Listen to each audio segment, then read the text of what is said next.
ठीक है, ये टॉपिक है आज का।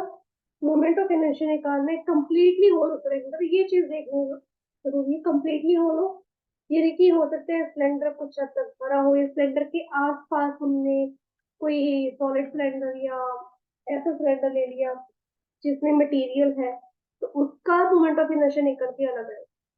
अब ये देखना है अबाउट एन एक्सिस, वो उस एक्सिस का जो सिलेंडर की एक्सिस से पास हो रही है और सिलेंडर के सेंटर ऑफ मास से भी पास हो रही है।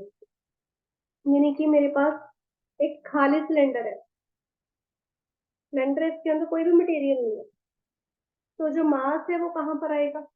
Mass is distributed only on the surface, सिर्फ सरफेस पे होगा हमारे पास मास, और कहीं नहीं होगा। अब एक्सिस, इसके सेंटर ऑफ मास से भी पास करो, सिलेंडर की एक्सिस से भी पास करो। जो सिलेंडर की एक्सिस है ये भी यही है, यहाँ से अगर हम देखेंगे ना, तो फ्रॉम द रेडियस हम देख लेते, तो ये मेरे पास वो एक्सिस है जो सिलेंडर की एक्सिस से भी पास हो रही है, तो उसकी सेंटर ऑफ मास से भी पास हो रही है। जब इसका मोमेंट ऑफ इनर्शिया निकालना है, कैसे निकालेंगे? एक एलिमेंटल मास का अज्यूम करेंगे। तो अगर देखो, मैं इसमें से एक रिंग काट लूं, काइंड ऑफ, अगर मैं अज्यूम करूं कि रिंग से मैं सेंटर ऑफ मास बना, सॉरी, रिंग से मैं सिलेंडर बना सकती हूँ। अगर मेरे पास सेम साइज की, सेम वेट की रिंग्स हो, इनफाइनाइट रिंग्स हो, और मैं रिंग के ऊपर रिंग रख दूं, तो मेरे पास इस तरह से रिंग के ऊपर रिंग रख के मेरे पास क्या बनेगा? सिलेंडर ही बन जाएगा। ये तो अभी प्रॉपरली अगर मैं दिखाऊं, तो ऐसे ऐसे करके मेरे पास इस तरह सिलेंडर ही बन जाएगा। ये तो मेरे से टेढ़ा बन गया। ठीक है, अगर सीधा ये हो, ऑब्वियसली हमारे पास एक सिलेंड्रिकल फिगर आ जाएगा। तो इसलिए मैंने एक रिंग अज्यूम कर ली, रिंग काट ली इसमें से। रिंग में कहीं से भी काट सकती हूँ, यहाँ से भी काट सकती हूँ, यहाँ से भी काट सकती हूँ, कहीं से भी काट सकती हूँ। ठीक है, तो रिंग काट ली, उसका रेडियस है जितना सिलेंडर का रेडियस है आर, इसका रेडियस भी आ रहा है और इसका भी आ रहा है। रिंग अज्यूम कर ली विच इज अवर एलिमेंटल मास। अब रिंग का मास है बेटा डीएम, उसका रेडियस है आर। तो इसका अगर मैं मोमेंट ऑफ इनर्शिया निकालना चाहूँ, तो क्या आएगा? Dm r square. बहुत सिंपल है, बोलो सिलेंडर। देखो आर तो बेटा फिक्स है, अगर मैं रिंग यहाँ पे भी काट रही हूँ उसका भी आर यही आएगा, रिंग में यहाँ पे काट रही हूँ उसका भी आर यही आएगा, सेम आएगा। तो आर तो मेरे पास फिक्स क्वांटिटी आ गई, मेरे पास वेरिएबल क्वांटिटी कौन सी है? डीएम। अगर मैं इनफाइनाइट स्मॉल मासेस की इंटीग्रेशन करूँ, तो मेरे पास क्या आएगा? Total mass of cylinder. Cylinder का मास है which is m r square. अगर मैं इंटीग्रेशन करी इस तरह से दोनों साइड, ठीक है, तो मेरे पास आई आ जाएगा एम आर स्क्वायर और कंप्लीटली होलो सिलेंडर। वहीं अगर मैं लूँ सॉलिड सिलेंडर, अगेन मेरे पास है, यहाँ पर मैं मोमेंट ऑफ इनर्शिया निकालूंगी of solid cylinder, solid cylinder about an axis passing through the axis of cylinder and its center of mass, same चीज लेंगे। अब इसमें भी मेरे पास अगेन ऐसा ही सिलेंडर, लेकिन इसमें जो मास है, mass is uniformly distributed everywhere, हर जगह पे सेम डिस्ट्रीब्यूटेड है। यानी कि सिलेंडर के अंदर मटेरियल भरा हुआ है, जिस मटेरियल से वो बाहर बने उस मटेरियल से वो अंदर है। तो इसमें अगर मैंने एलिमेंटल मास अज्यूम करना है, तो मैं क्या रिंग अज्यूम करूंगी कि डिस्क अज्यूम करूंगी? बताओ।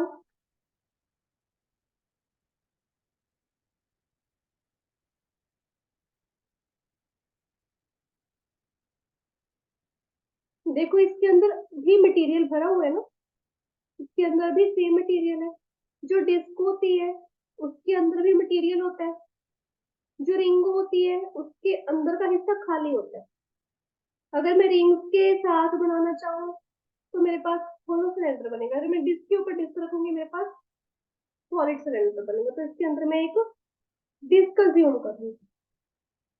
इसके अंदर क्या किया था? रिंग, क्योंकि रिंग अंदर से खाली होती, रिंग जो हमने उंगलियों में पहनी होती है वो वाली रिंग भी कह सकते हो आप फिंगर में रिंग डालते हो वो वाली रिंग भी कह सकते हो, डिस्क जो सीडी वाली होती है वो भी कह सकते हो।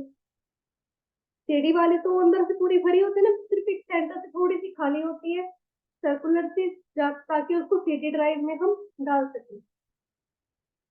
और ये वाली डिस्क वो सेंटर से भी नहीं खाली, तो इसमें हम डिस्क को अज्यूम करेंगे, और मैं डिस्क के ऊपर डिस्क रखूंगी तो मेरे पास सॉलिड सिलेंडर बनता है। तो ये मेरे पास में बना था, ये मेरे पास 2 डायमेंशनल बना था बेटा, ये वाला जो बना है ये मेरे पास 3 डायमेंशनल बना।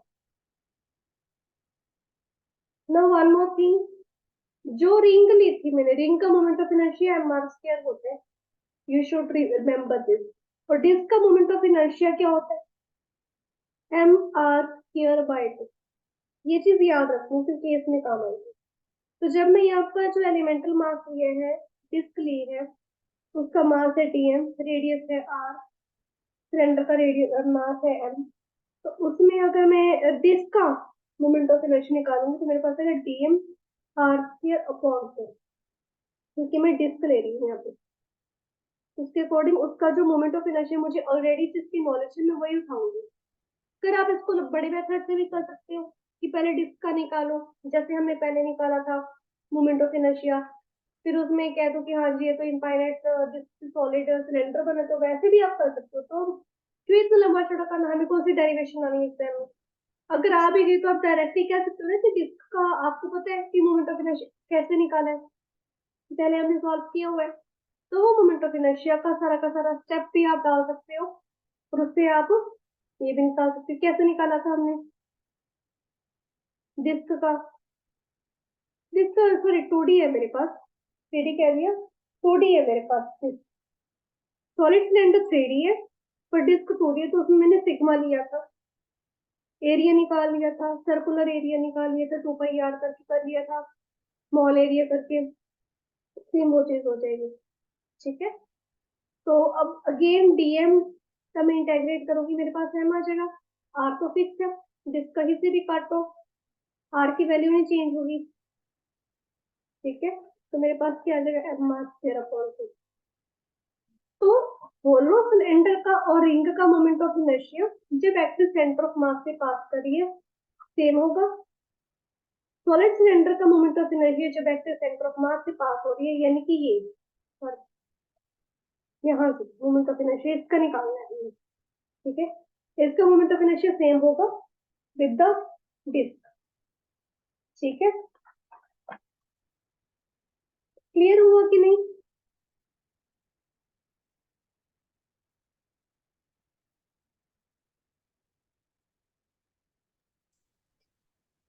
मैम ये एंड से दोबारा बताना, आपकी आवाज कट गई थी। ओके, देखो बेटा डिस्क का हमें मोमेंट ऑफ इनर्शिया याद रखना होता है, क्या होता है, एम आर स्क्वायर अपॉन 2। तो आप इसमें डायरेक्टली, क्योंकि हमने यहाँ पर क्या डिस्क को ज्यूम किया, जब हमने इसमें डिस्क ज्यूम किया तो डिस्क का मोमेंट ऑफ इनर्शिया सीधा हम लिख सकते हैं डायरेक्टली उसका फॉर्मूला पुट ऑन करके, क्योंकि हमारे पास एलिमेंटल डिस्क है इसलिए हम डीएम लेंगे, तो उसको फॉर्मूला पुट ऑन करके आप सेम कर सकते हैं। ठीक है, सीधा आपके पास आ जाएगा।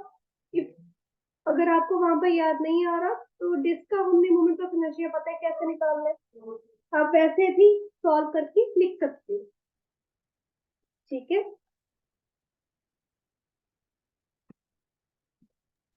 Okay ma'am. आगे करते हैं अब moment of inertia of hollow sphere about any axis, sorry, any axis passing through the center of mass। कोई भी एक्सिस है जो सेंटर ऑफ मास से पास होनी चाहिए, तो मेरे पास ये स्फीयर है, खाली बॉल, एक तरह से बॉल है, जो हमारे पास एक बॉल आती है जिसके अंदर हम हवा भरते हैं, प्लास्टिक की बॉल होती है, जल्दी फटती नहीं, वरना गुब्बारा तो बहुत जल्दी फट जाते हैं, इवन थोड़ी सी स्ट्रांग होती है, कंप्लीटली स्फीयर होती है वो वाली बॉल नहीं है, अंदर हवा भरी हुई है, मतलब अंदर कोई मटेरियल नहीं है। तो कोई भी एक्सिस है जो कि सेंटर ऑफ मास से पास कर रही है। अब जो स्फीयर है वो तीनों ने मेंशन में किया है सिमेट्री पर। अगर मैं यहाँ पे निकालू एक्स, ठीक है, यहाँ पे निकालू वाई, यहाँ पे निकालू मैं जेड, इस तरह से मैं जेड करता हूँ, एक्स वाई जेड, हर जगह पे इसका सेम ही मेरे पास आएगा, सर्कुलर सा आएगा हर एक्सिस में। तीनों डायमेंशन में जो स्फीयर है वो सिमेट्रिक है, तो मैं कह सकती हूँ कि जो मोमेंट ऑफ इनर्शिया है अबाउट एक्स, अबाउट वाई और अबाउट जेड सेम होगा, है ना।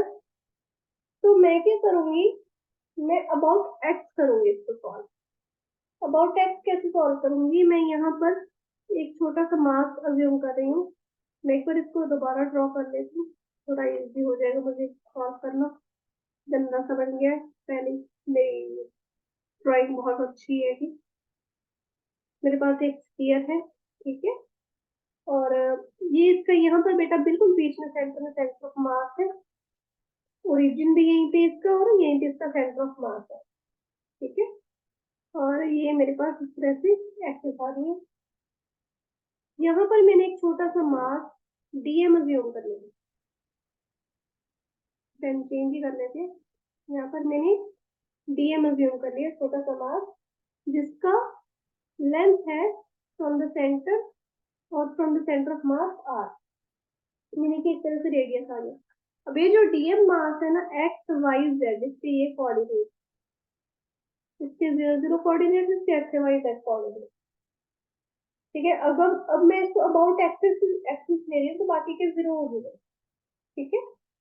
तो मैं इसको ले रही हूँ अबाउट एक्स एक्सिस, मेरे पास आ रहा है एक्स के according DM, distance from the x axis, distance from x axis, x axis इसका क्या डिस्टेंस आ रहा है, ये ना एक्स एक्सिस, इससे इसका क्या डिस्टेंस आ रहा है उसकी क्या। अब एक्स एक्सिस के अकॉर्डिंग देखो, इसके कोऑर्डिनेट वाई जेड भी है, तो मैं क्या करूंगी, y square plus z square, ये हो जाएंगे इसके कोऑर्डिनेट। क्योंकि देखो डीएम है, इसके वाई और जेड है कोऑर्डिनेट, तो उनका काइंड ऑफ जो एक्स एक्सिस से डिस्टेंस आएगा, मान लो एक्स स्क्वायर है, वो y square plus z square आएगा। इस तरह से आप कह सकते हो, ये आर है जो डिस्टेंस, वो इस तरह से आएगा। सिमिलरली अगर मैं फ्रॉम वाई करूं तो मेरे पास क्या आएगा, distance from y axis x square plus z square. For z करूं क्या आएगा, dm distance from z axis which is x square plus y square, ठीक है। अब अगर मैं तीनों को ऐड ऑन कर दूं, d x plus d y plus d z, ये तो हमें पता है कि इक्वल है, लेकिन अगर मैं तीनों को ऐड ऑन करूं तो मेरे पास क्या आएगा, dm x square plus y square plus dm y square plus z square plus dm z square plus x square. Dm dm common निकाल लेती हूँ, तो मेरे पास आ रहा है x square plus x square 2x square, y square plus y square 2y square, z square plus z square 2z square. नीचे सारी 2 भी कॉमन निकाल लेते हैं, 2 dm x square plus y square plus z square. अब हमें क्या पता है कि जो तीनों एक्सिस का जो मोमेंट ऑफ इनर्शिया मेरे पास एक सिंगल मोमेंट ऑफ इनर्शिया के इक्वल है। अगर मैं एलिमेंटल मास के लिए ले लूं तो भी मेरे पास ये आ जाएगा, तो मैं कह सकती हूँ D I plus D I plus D I इस चीज के इक्वल है, ठीक है। यहाँ पे सॉल्व कर रही हूँ तो मेरे पास आ जाएगा 3 di equal to 4 dm x square plus y square plus z square. अब ये जो आर मैंने डिस्टेंस लिया था, ये आर क्या है, अगर मैं इसका वेक्टर फॉर्म लूं, देखो एक्स वाई जेड है इसके कोऑर्डिनेट, अगर इसका वेक्टर फॉर्म लूं तो मेरे पास क्या है, एक्स आई कैप प्लस वाई जे कैप प्लस जेड के कैप आएगा। और इसका अगर मैं मॉड्यूलस लूं तो मेरे पास आ जाएगा इस तरह से, जो आर है तो मॉडुलस की आर है, अगर मैं इसकी स्क्वायर कर दूं ये स्क्वायर उठ जाएगा ऑब्वियसली। तो ये वैल्यू मैं यहाँ पर फिल कर दूं 3 di equals to 2 dm r square. दोनों साइड पे इंटीग्रेशन करते हैं, फिर कॉन्स्टेंट ये बाहर आए, i is equal to 2mr square, फिर 3 आएगा, i is equal to 2/3mr square. ठीक है, ये होलो स्फीयर का है मोमेंट ऑफ इनर्शिया, और ये जो होलो स्फीयर है तीनों डायमेंशन में सिमेट्रिक है। तो एक्स एक्सिस में भी इसका मोमेंट ऑफ इनर्शिया ये है, वाई में भी यही है और जेड में भी यही है। ठीक है, और यही अगर मैंने solid sphere moment of inertia of solid sphere about any axis passing through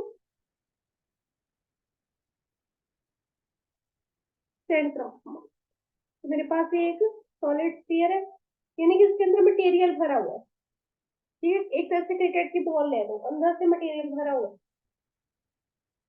तो सॉलिड स्फीयर को अगर मैंने इसका मोमेंट ऑफ इनर्शिया निकालना है तो मैं क्या करूंगी, एक छोटा सा क्या होलो स्फीयर ले लूंगी, बहुत ही पतला सा होलो स्फीयर यहाँ पे ले लूंगी। एलिमेंटल मास आ जाएगा मेरे पास, क्या आएगा, एक होलो स्फीयर आएगा, जो कि मैं इसमें काटूंगी, कहीं पे भी काट सकती हूँ, यहाँ पे भी काट सकती हूँ, यहाँ पे भी काट सकते हो, कहीं पे भी काट सकते हो। तो इसका डिस्टेंस आ जाएगा r, और पूरे का रेडियस क्या है, कैपिटल R। सॉलिड स्फीयर का मास है e। मोमेंट ऑफ इनर्शिया हमने अभी निकालना है। अब देखो होलो स्फीयर में हमने क्या बात कही थी कि तीनों डायमेंशन में सिमेट्रिकल है ना। और होलो स्फीयर का हमने ये कहा था कि तीनों डायमेंशन में जो इसका मोमेंट ऑफ इनर्शिया है वो सेम है, ये और होलो स्फीयर का है। अभी हमने सॉलिड स्फीयर का कुछ नहीं कहा। तो अगर आप सोचो, क्या सॉलिड स्फीयर तीनों डायमेंशन में सिमेट्रिकल नहीं होगा? ऑब्वियसली होगा। अगर मैं कहूँ ये जो सॉलिड स्फीयर है इनफाइनाइट होलो स्फीयर से मिलके बने, तो उससे चल पहले छोटा होलो स्फीयर, फिर उसके ऊपर रख दिया, फिर उसके ऊपर रख दिया बड़ा होलो स्फीयर, फिर उससे बड़ा होलो स्फीयर, फिर उससे बड़ा होलो स्फीयर, क्या बनेगा, सॉलिड स्फीयर ही बनेगा, प्रॉपरली फिक्स कर दे अगर हम, राइट। तो सेम ही चीज है, 3 डायमेंशनल ऑब्जेक्ट है मेरे पास, तीनों डायमेंशन में सॉलिड स्फीयर भी सिमेट्रिकल होगा। तो उसके लिए अगर मोमेंट ऑफ इनर्शिया लूं, पहले तो होलो स्फीयर की देखते हैं क्या निकलती है। मोमेंट ऑफ इनर्शिया हमने होलो स्फीयर की अभी क्या निकाली, 2/3 dm r स्क्वायर, और मेरे पास ये है। अब इसमें देखो dm भी वेरिएबल है, कहीं पे भी मैं ले सकती हूँ मास, है ना। r भी वेरिएबल है, r भी हमारे पास डिस्टेंस चेंज होगा। इसमें क्या लेंगे, मास पर यूनिट वॉल्यूम। तो वॉल्यूम ऑफ सॉलिड स्फीयर क्या है, 4/3, सॉरी होलो स्फीयर की 4/3 पाई आर क्यूब। तो रो मेरे पास आ जाएगी 3m/4 पाई आर क्यूब। ठीक है, ये है फॉर सॉलिड। अगर मैं निकालू फॉर होलो, क्या आएगी रो, dm/dv। dv कैसे निकालते हैं, एरिया इंटू हाइट। अब देखो ये जो सॉलिड स्फीयर लिया है इसकी थिकनेस है dr। ठीक है, एरिया इसका आ जाएगा 4 पाई r स्क्वायर, थिकनेस या हाइट में ली मैंने dr। तो मेरे पास यहाँ पर आ जाएगा dm/4 पाई r स्क्वायर dr। इधर किया तो मेरे पास dm आ जाएगा रो 4 पाई r स्क्वायर dr। ये वैल्यू मैंने यहाँ पर फिल इन कर दी इनको इंटीग्रेट करने के लिए। ठीक है, i is equal 2/3 4 pi r square दो dr डॉट r स्क्वायर। ठीक है, रो बाहर आ गया, 4 आ गया, 2/3 रो 4 पाई, ये सारे बाहर आ गए। ठीक है, अंदर बच्चा r square times r square, कितना आ गया, r के पास 4 डॉट dr। ठीक है, रो की वैल्यू फिल इन कर देते हैं, 2/3 रो था 3m/4 पाई r क्यूब इंटू 4 पाई। इधर इसका इंटीग्रेट कहाँ से कहाँ तक करेंगे, देखो 0 टू r बन रहा है, सीधे सी 0 टू r हो गया। ठीक है, तो 0 टू r, r 5/, हाँ जी। तो हमारा यहाँ तक निकल गया था कि हमारे पास आया था इंटीग्रेशन करके 2/3 4 पाई 4 पाई इंटू रो, और अंदर था मेरे पास 0 टू r, r की पावर 4 डॉट dr। ठीक है, और रो की मेरे पास वैल्यू थी 4 pi into 3m upon 4 pi r cube. तो देखो रो 5 की मैंने की, रो 4 की है, तो आर 5 आ जाएगा 4 पाई 0 टू आर। ठीक है, 4 पाई से 4 पाई यहाँ पे कैंसिल, 2.3, 3 के साथ 3 भी कैंसिल है, 2m अपॉन आर क्यूब बन रहा है सीधा। तो यहाँ पे वैल्यू फिर इनकी R5/5। देखो यहाँ पे भी हमारे पास क्या आ रहा है, 2.5 m आर स्क्वायर। ये किसका आ रहा है, moment of inertia solid sphere का। ठीक है, upon any axis passing through the centre of mass. Clear.